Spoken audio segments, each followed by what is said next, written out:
Assalamualaikum warahmatullahi wabarakatuh. So for today class is chapter 1 part 2. So in this chapter kita continue with scientific notation. So what is scientific notation?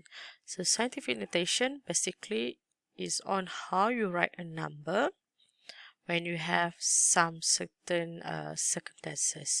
For example here, this is as we know Avogadro number. So Avogadro number is 6.022 times 10 power of 23. So without this type of write up or notation, we call it.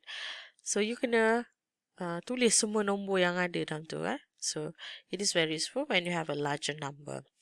Or even when you have a very small number. For example, here the mass of single carbon atom in grams 0.0000, so many zero, and then 199. So in order to make it more appropriate to write, so we need this scientific notation 1.99 times 10 power of negative 3 gram lah. Alright.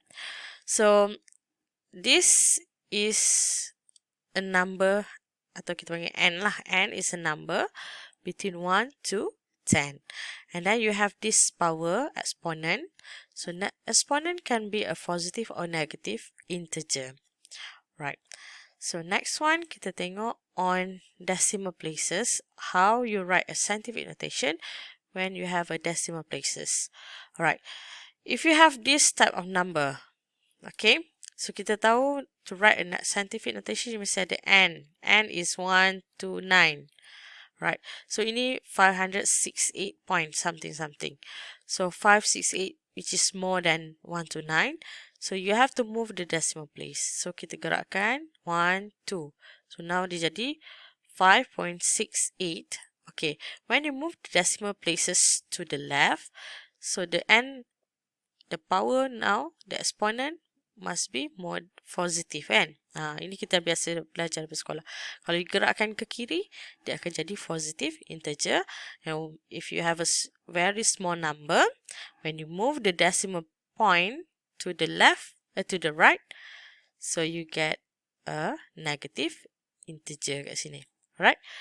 So, I believe you don't have a problem with scientific notation. So, scientific notation, basically, this is scientific notation. You write a number between 1 to 9 times power of exponent, power of negative, positive or negative lah. Alright. Okay, the next is when you do subtraction or addition when you have this scientific notation. So, bila ada scientific notation, it's actually easier for you to do this subtraction or addition. Macam mana? So, first thing first. Untuk addition or subtraction, what you need to do, you must have the same number of exponent ni. So, for example here, 4.31 times 10 power of 4 plus 3.9 times 10 power of 3. So, 4 dengan 3 ni tak sama. So, bila tak sama, you kena samakan dulu. Macam mana? Gerakkan dia punya decimal point tadi. Okay, you can either do 0.39 times 10 power of 4. Okay. Bila you gerakkan 0.39 darab 10 kuasa 4 lah. So, you dah gerak decimal place tadi ke kanan. So, 3 jadi 4 now. Right. And then, you boleh straight tambah yang di depan ni ya. 4.31 plus 0.39. So, dapatlah 4.7 times 10 power of 4. Okay, itu operasi addition and subtraction. For the next one is a multiplication and division. Okay, ini pun dah belajar masa Math Modern, I believe ya. So, Math Modern, kalau you ada multiplication,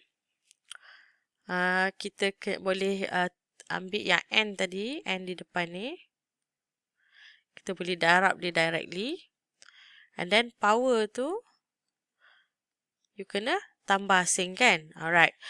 So, bila you ada ni, for example here, 4 times 7. Okay, so dia jadi 28. CP4. Times 10, power of negative 5 plus 3. 3 here. So, negative 5 plus 3, you tekankan kereta congak, you dapat negative 2. Okay, is it the correct right? Right ataupun the correct, sorry bukan right the correct notation. No. Sebab apa? Sebab ini n besar daripada 9. So jadikan dia the right scientific notation. You gerakkan decimal point. So jadikan dia 2.8 darab. So bila gerak ke kiri, so dia jadi tambah 1 lah. Positive 1. So negative 2 plus 1 jadi negative 1. So ini adalah jawapan in a correct scientific notation. Okay. Untuk division sama juga. And tadi you boleh directly buat operasi. And then power tu, exponent power ni, bila division dia jadi subtraction 4 minus 9. So jadilah negative 5. So 1.7. So n is in between 1 to 9. So tak ada masalah. Times 10 power of negative 5. So that's all for scientific notation with its mathematician operational. Okay. The next is significant figures. Okay.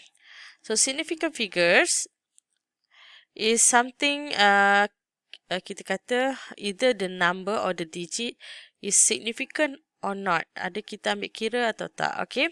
Lebih kurang macam itulah. So these are a few